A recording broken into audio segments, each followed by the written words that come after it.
Hello and welcome back to the Run Sensible podcast. I had a little bit of a blip there. I thought I deleted the episode before I even started.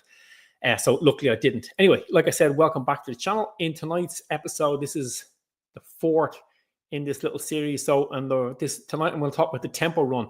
When to add tempo runnings to when to add tempo session to your running. The reason why we add them, the physiological fitness benefits, the health benefits, and then I'll also talk about how you can kind of incorporate it into your weekly program and why we do them. So like I said, this is the fourth in the series. So the first one I did was just talking about the easy run. So how you just do easy running, what you do with your easy running, the health benefits and the physiological fitness benefits. And then we spoke the second week, I talked all about the long run. So how to drag out those easy runs, make them into a long run. So if that's something that interests you, these will all be down in the same. It's in a little folder below on my YouTube channel in a playlist. And then on week 3, I talked about the interval training. So when to add interval training and why to add interval training to your running. Again, talked about the physiological benefits that you'll get and how it will bump up your training and also the health benefits. And like I said, tonight we'll talk mainly about the tempo running. So yes, so tempo running is certainly something that, like similar to what I said about the interval training last week, tempo running is something that will bring your running on kind of to your running capability and ability up to the next level. In the first episode of this one, I talked about the easy run. I gave the analogy, which I keep banging on about, that if you just go out now tonight and run 1 kilometer or 1 mile as fast as you can, okay, so just cover that distance as quick as you can. It doesn't matter whether you do a mile or a kilometer.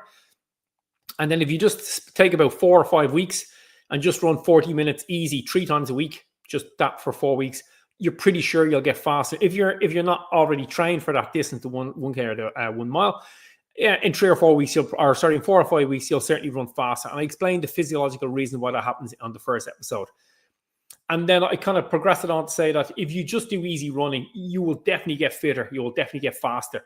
But there comes a point where you kind of reach that kind of plateau in the hill or like a ceiling where in order to break through, you could spend a lot more time and really crank up the volume and do a lot more running, or you can do stuff like add in some interval training, which I spoke about last week, or some tempo running. So doing some tempo running is definitely a way that you can kind of break that ceiling or crest that plateau and start to climb the next hill to bring your running capability up higher and make yourself be able to run faster for longer. And the reason why that is always with running, when we're out running or anytime you go for a run, you should be trying to elicit some sort of a stimulus in your body to make some sort of a physiological change. And the physiological change takes place the day after you run or a couple of days after. Sometimes if we do like a hard interval session like I was talking about last week, the benefits only come within, you only notice the benefits maybe 10 or 12 days later. As for something like an easy run or a long run, you might notice the benefits like much shorter than that, maybe 4 or 5 days later. With the tempo run, it will be a little bit longer. So you do need to, when you're trying to elicit whatever stimulus it is that you need to kind of plan 2 things you need to be thinking about: is how quickly you need to fuel after you've finished that session, and then how soon or how long you need to leave it before you start to add another stimulus again, whether that be another easy run or whether it be your long run at the weekend or whatever it is you're doing. Okay. So let's go back to the person we've been talking about up until now. You started off just trying to build up to running 3 times 40 minutes a week, just easy running. And then once you did that, you started to add on a little bit long to one of those runs to stretch it out to a longer run, where we spoke about getting it up to at least about 90 minutes, I suppose, say, for that long run. And then once you get up to that, then we started to talk about adding some sort of stimulus to bring you to the next level. So last week we spoke about adding the interval training. So now if you've done all that, and now you want to start thinking about doing the tempo running, what you can do with the tempo run is you can switch it in and out for the interval session. So with the athletes that I coach, some weeks I'll give them just an easy run or some easy runs and then a hard interval session midweek and a long run at the weekend. And then maybe on the following week, I'll give them some easy runs and I'll give them a tempo run midweek and then a long run at the weekend and just kind of forward and back. That's a really good way to do it. If you're particularly if you're thinking about doing a longer distance race, if you're kind of anything from maybe 10-mile, half marathon or marathon, that's certainly a way I would do it. You could, I suppose, if you're just concentrating on 5K or 10K, you might just be able to, and you're not a super series runner, you might be able to get away with just 3 times a week and just doing interval training, or you could just maybe every couple of weeks add in a tempo run. But if you're doing anything longer than that, if you're going up to longer distances, you really should be starting to incorporate some of that tempo running in, as opposed to or instead of some of those interval sessions. And the reason is that when we do our interval session, our tempo run, we're going to be running faster than what our easy pace is, but slower than whatever it is that we're doing when we're doing our intervals. So for me, when I talk about a tempo run, the pace that I tell people to hold for like their tempo run is probably about something that they could hold. If they went out and ran fast for an hour, like as fast as they could for an hour, and that's not like running kind of start off really quick and then kind of plateau and then die for the last 15 minutes of the hour. It's, you got to try and think how fast, what's the average speed that I can run right now and finish on an hour and be in around the same. And you'd be pretty spent when you finish that hour. And whatever speed that is that you think you could do, let's say you think that you could hold 5 minutes per kilometer for the hour, or you might think you can hold, 4 minutes 30 or 5 minutes 30, whatever it is that you think you could go all out for an hour. That's kind of what I would tell people to think of as their tempo pace. And then starting off, once you're up that you can do that, you start off with your tempo runs, just add them into your weekly training. So you do like a bit of a warm up and then maybe a 20-minute tempo run and then a bit of a cool down. I would definitely have at least 10 minutes either side of that tempo run for my warm up and my cool down. And because remembering what we spoke about well in the first session, when we start talking about adding some sort of intensity to our sessions, is that you want to make sure that the overall volume is still about certainly up around 80% of your overall volume just being like easy stuff. So if you're adding in tempo, you wouldn't want your tempo to be 20% of your overall weekly, especially if you're doing an interval as well.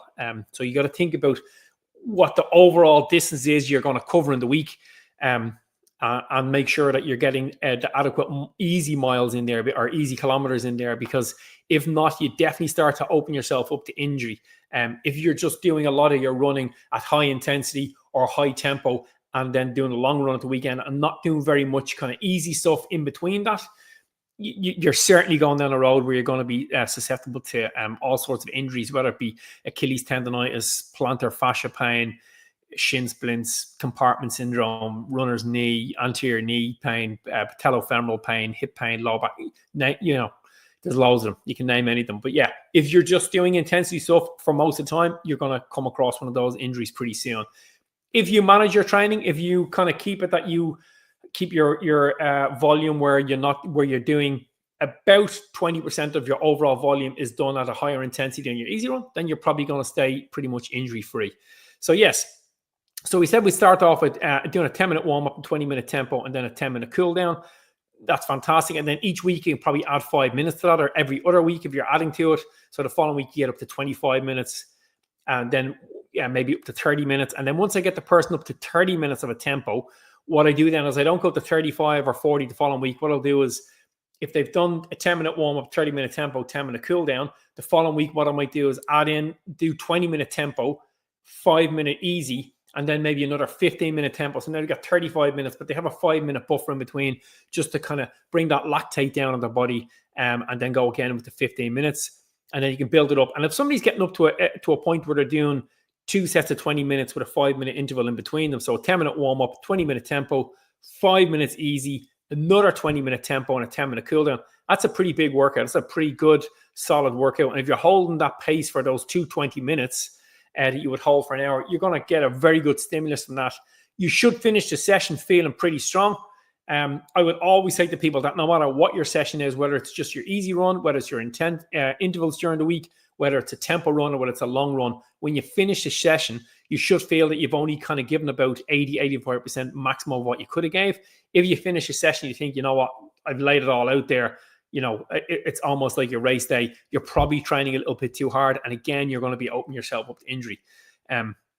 So just keep an eye on that. When you finish your runs, or if you finish your tempo runs and you feel that you're totally spent and that you couldn't do a little bit more, it probably just means that you were going a little bit too hard or a little bit too fast in session. You should certainly finish your tempo runs feeling, yeah, that was a pretty good session. I feel good. I feel like I got a good stimulus from it. I feel like I definitely do a little bit more. But I always say to people, it's always good to stop your session when you're feeling good, as opposed to pushing and pushing and pushing and then having to stop or finishing your session and not feeling good. So that's pretty much it on the tempo run, when to add it, what to do. Overall, its health benefits are fairly good. I mean, you're running, so you're going to be getting some health benefits, but the long-term benefits for your health wouldn't be particularly long with doing something like a tempo run. Maybe a little bit longer than what you get long-term health benefits from interval sessions. Like I said last week, interval sessions don't really do a whole lot for your health. And I kind of gave the analogy, if you're just training to try and get a little bit healthier, a little bit fitter, a little bit healthier, I would say high intensity interval sessions is not the thing you want. There's so many people now who are going to gyms trying to lose weight or trying to get fit by doing high intensity interval sessions, stuff like HIIT training or high rocks or CrossFit or any of that stuff. It's just, it's not a very good way to spend your time if your overall goal is to lose weight or to get fit and to get healthy. You'll get far better bang for your buck by just doing low intensity aerobic training. So for tempo running, overall health benefits wouldn't be great, but the fitness benefits will be pretty high. So much higher in fitness benefits than in health benefits. Certainly bring your running to the next level. And the reason is, if you are comfortable, if you get comfortable running at that high intensity kind of tempo pace, the speed that you'll be able to hold for an hour, if you get comfortable doing that 20 minutes and then build up to 25, 30 minutes, and then, like I said, 2 sets of 20 minutes, come race day, that's going to stand to you, particularly if the speed you're running at is a little bit quicker than your race pace. So let's say you're training for a half marathon, your tempo run is going to be certainly faster than half marathon pace, because your half marathon is probably going to take you more than an hour. I think for most people, it's probably going to be up around 140 to 2 hours.